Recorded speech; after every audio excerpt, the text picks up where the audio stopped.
aluno do primeiro ano do ensino médio. Espero que vocês estejam bem, se cuidando.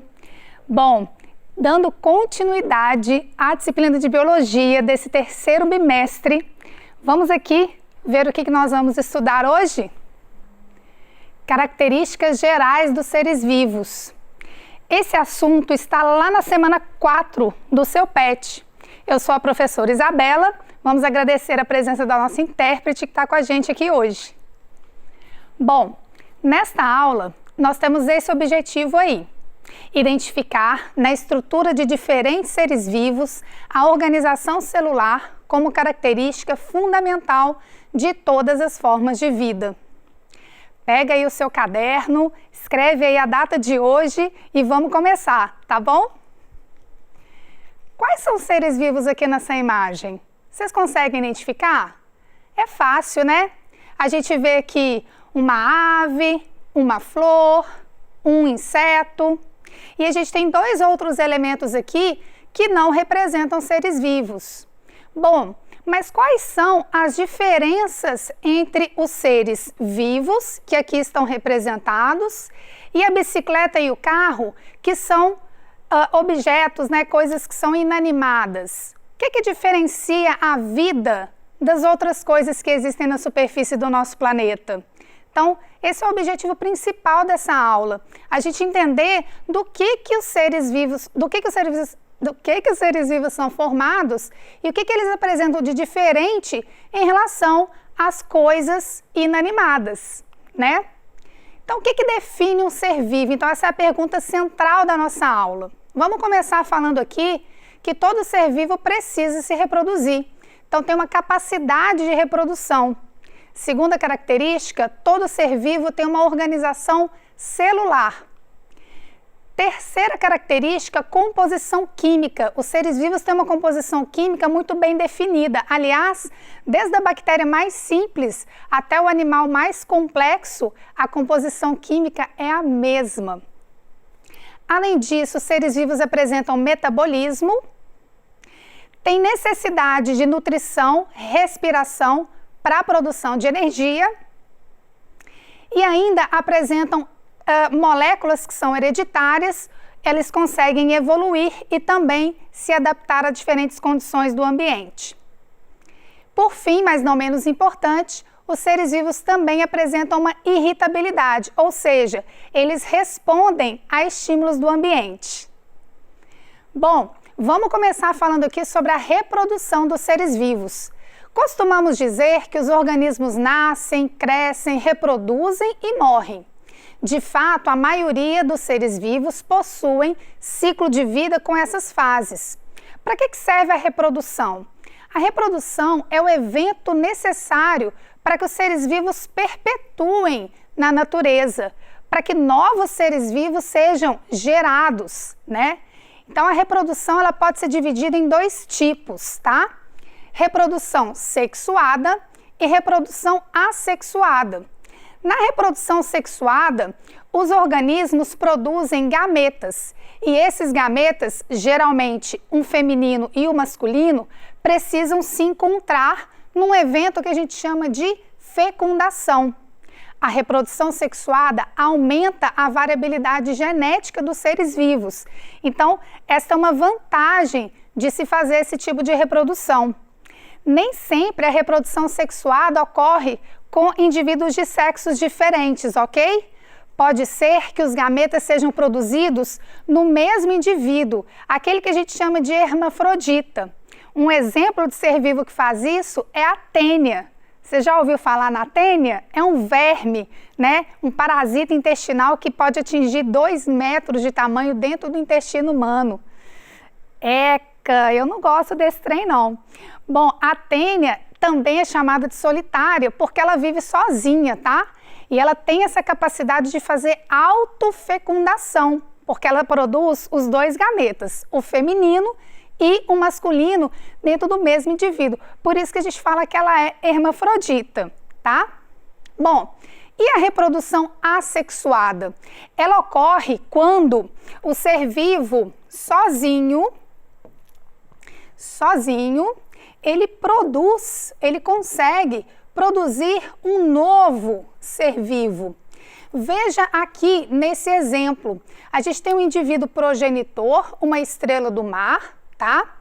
Essa estrela do mar fragmenta uma parte do seu braço, né? Um dos seus braços é fragmentado aqui nesse processo e ele consegue regenerar, formar uma estrela nova, tá? Agora, não há nesse processo formação de gametas, por exemplo, e por isso o novo indivíduo vai ser clone, tá? Exatamente igual geneticamente quando a gente comparar com o indivíduo progenitor. Aí você me pergunta assim, mas qual que é a vantagem de fazer reprodução assexuada se não há variabilidade genética? A vantagem é que esse tipo de reprodução é mais simples. A quantidade de energia necessária para fazer reprodução assexuada é menor quando a gente compara com o tipo de reprodução sexuada. E, às vezes, né, determinados organismos fazem reprodução assexuada para poder colonizar rapidamente os ambientes. Bactérias, por exemplo, fazem isso, né? Elas conseguem, em condições ideais, criar grandes colônias num curto espaço de tempo. Aliás, essa é uma outra vantagem, né? A reprodução assexuada ocorre num tempo menor também, quando a gente compara com as reproduções sexuadas que plantas, por exemplo, e animais realizam, tá? Vamos continuar aqui? Vamos falar um pouquinho da organização das células dos seres vivos. Existe uma teoria que está escrita aqui, ó, que diz assim: todo ser vivo é formado por uma ou mais células. Isso significa que a célula é a menor parte de um ser vivo. E existem os seres que são unicelulares e os seres que são pluricelulares. Vamos entender esses dois termos aqui. Os organismos unicelulares apresentam uma única célula. E os organismos pluricelulares apresentam duas ou mais células. Quem representam os organismos unicelulares? Tá aqui, olha, as bactérias, as arqueias, protozoários, algumas algas e alguns fungos. E os organismos pluricelulares são representados também por algumas algas e alguns fungos, e todos os animais e vegetais também representam organismos pluricelulares. De uma maneira geral, a gente pode diferenciar os organismos uni- e pluricelulares com a capacidade que a gente tem de visualizar esses esses organismos a olho nu. Os seres unicelulares são micro-organismos, né? A gente não consegue enxergar sem ver através de um microscópio, por exemplo, né? É claro que existem os pluricelulares muito pequenos também, mas em geral a gente pode fazer essa distinção entre esses dois tipos de seres vivos, tá? Bom, quanto à organização celular também, os seres vivos podem apresentar diferentes tipos de células. Então existem aqueles que têm células procariontes e aqueles que têm células eucariontes. A célula procarionte provavelmente, né, surgiu primeiro ao longo da evolução dos seres vivos. E a grande característica dessa célula é a ausência de carioteca. Ai, professora, eu não sei o que é carioteca. Eu vou te contar. Anota aí. Carioteca é a membrana que ajuda a organizar o núcleo da célula, tá? Então, a célula procarionte não tem núcleo organizado, tá? E a célula eucarionte apresenta núcleo organizado com uma membrana que envolve o núcleo, que é a carioteca, tá? Quem são os organismos procariontes? Bactérias e arqueias. Vamos relembrar que são também unicelulares. Então, além das bactérias e das arqueias serem procariontes, esses organismos também são unicelulares. E protistas, fungos, animais e plantas apresentam células eucariontes, sendo que dentro do reino protista e dentro do reino dos fungos existem representantes uni e pluricelulares, e no reino dos animais e das plantas, todos os organismos são exclusivamente pluricelulares, ok? Bom, eu coloquei nesse slide duas imagens, duas representações de células procarionte e eucarionte, tá? É claro que aqui não está em escala. A célula procarionte é bem menor do que uma célula eucarionte. Mas o que eu quero que vocês observem? Que basicamente na célula procarionte a gente visualiza o DNA dentro do citoplasma da célula, tá? Então o DNA, que é o material genético, fica localizado, mergulhado no citoplasma, né? Além do material genético, a gente tem o próprio citoplasma, que aqui a gente está vendo o nome de hialoplasma, né? Denominado de hialoplasma. Ribossomos, que são as únicas organelas que a célula procarionte apresenta, e os envoltórios da célula procarionte estão aqui, parede celular e membrana plasmática, tá? A membrana plasmática é interna e a parede celular é externa. Agora comparem com a célula eucarionte que está representada aqui do lado direito. Observem que existe aqui um núcleo, tá? E esse núcleo é envolto por uma membrana, esse envoltório aqui, que é chamado de carioteca. Bom, é lá dentro do núcleo que o material genético da célula eucarionte fica armazenado. E além da presença do núcleo, a gente vê uma série de organelas citoplasmáticas, tá? Que compõem essa célula também. Então a célula eucarionte, além dela ser muito maior, ela também é muito mais complexa do que uma célula procarionte, ok? Bom, e quanto à composição química, né? Vem para cá, vem aqui para os nossos modelos aqui. A gente tem na tabela periódica dezenas de elementos químicos, né? Todos eles identificados na superfície do nosso planeta, né? Bom, só que a vida é composta por determinados elementos químicos em maior proporção. Que elementos químicos são esses? São eles o carbono, o hidrogênio, que é a bolinha branca, o oxigênio, tá? O nitrogênio, o fósforo e o enxofre, ok? Esses elementos químicos aqui é que basicamente compõem as moléculas orgânicas. Então eles se combinam, eles se ligam, formando moléculas orgânicas. São as moléculas orgânicas que compõem os seres vivos, né? Basicamente, nós somos construídos por moléculas orgânicas, por exemplo, carboidratos, lipídios, proteínas, né? Proteínas em maior quantidade, tá? Então, a gente tem um determinado conjunto de elementos químicos que constroem a vida, tá? Bom, eu coloquei aqui no slide uma forma da gente memorizar mais facilmente, né? Esses elementos químicos formando uma palavrinha, tá? Então, quais são os elementos químicos? CHOMPS, beleza? Carbono, hidrogênio, oxigênio, nitrogênio, fósforo e enxofre. Então, esses elementos químicos se combinam formando as moléculas orgânicas, tá? Bom, além das moléculas orgânicas, o corpo dos seres vivos também conta, né, com a água e os sais minerais que ajudam nessa composição, tá bom? Mas os sais minerais estão, assim, em menor proporção quando a gente compara com os outros componentes, ok? Bom, a vida, né, gente, os seres vivos também são definidos pela existência de um metabolismo. O que é metabolismo? Metabolismo é um funcionamento, né? O metabolismo é dividido em dois grandes grupos de reações químicas.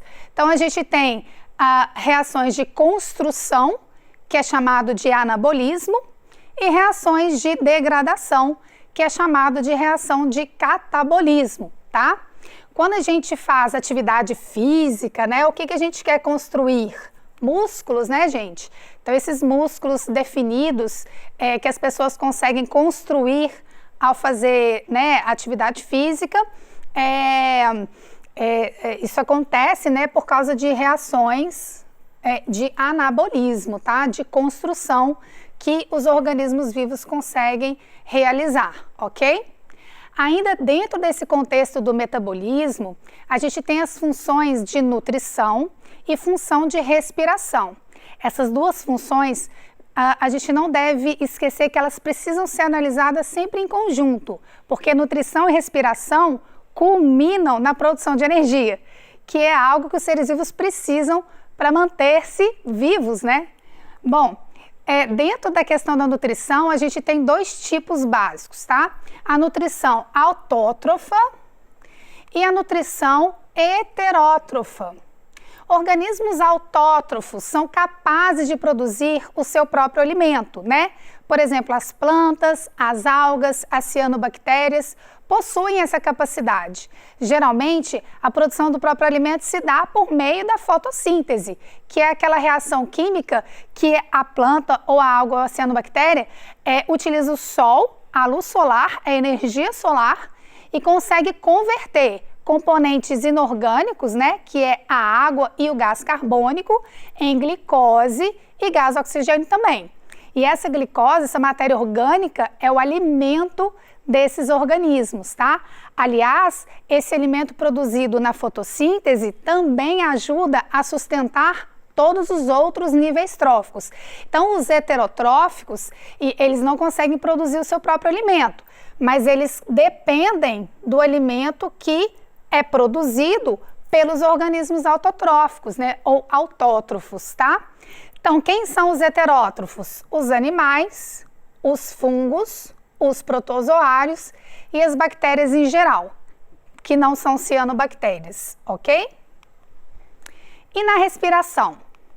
Existem seres vivos que dependem do gás oxigênio presente na atmosfera e fazem produção de energia com a respiração aeróbia, tá? E existem organismos que não dependem do gás oxigênio, que não consomem gás oxigênio para produzir energia. Entendam aqui que quando eu falo respiração, eu não estou falando disso aqui, ó. Essa respiração é importante? Claro que sim. Mas nesse contexto aqui, eu estou falando do processo de produção de energia dentro da célula, tá? Então, aqueles organismos que conseguem produzir energia gastando gás oxigênio fazem respiração aeróbia. E aqueles que têm capacidade de produzir energia sem a presença do gás oxigênio realizam respiração anaeróbia. Um exemplo de organismos que fazem isso são as bactérias que vivem dentro do nosso intestino. Tá? Lá dentro não tem oxigênio disponível para elas, não. Então, o que resta para elas? Fazer fermentação, né? Produzir energia na ausência de gás oxigênio, ok? Bom, como eu falei para vocês, as funções de respiração e nutrição precisam ser analisadas em conjunto, porque são funções vitais que culminam na produção de energia, né? Esse esquema está no PET de vocês, depois vocês dão uma olhada e lê o texto que está logo acima, que explica ele com bastante detalhes, ok? Uma outra característica dos seres vivos é a irritabilidade, né, gente? Os organismos reagem a estímulos. Eu acho que todo mundo aqui já deve ter reparado que quando a gente se expõe ao sol, com os olhos no excesso de luminosidade, a pupila sofre uma contração. E essa reação aos estímulos do ambiente é o que a gente chama de irritabilidade. Tem umas plantinhas que quando a gente passa a mão assim, né, as folhinhas se fecham. Então, assim, a irritabilidade não está restrita só aos animais. As plantas também apresentam reações aos estímulos do ambiente. São reações, em geral, um pouco mais lentas, tá? Mas elas acontecem, ok? Para finalizar aqui, os seres vivos também possuem moléculas hereditárias. Essas moléculas são o DNA, representadas pelo DNA. Elas ficam lá no núcleo das células eucariontes e no citoplasma dos organismos procariontes, né? E elas passam de geração em geração. Aliás, é assim que a gente herda as características do papai e da mamãe, né? Nós somos parecidos com o papai e com a mamãe exatamente por causa disso, porque a gente herda o DNA deles e o nosso DNA ajuda a compor as nossas características, cor do cabelo, cor da pele, entonação da voz, enfim, e outras aí que a gente poderia citar, ok? O que a gente aprendeu na aula de hoje? A gente aprendeu a diferenciar os seres vivos de objetos inanimados e também nós descrevemos as características dos seres vivos. Agora é com você, tá? Pega seu pet, faça suas atividades, anota as dúvidas, tá bom? Para a gente poder tirar todas elas na hora do Se Liga no Tira Dúvidas, tá bem? Muito obrigada pela sua atenção, até a próxima aula!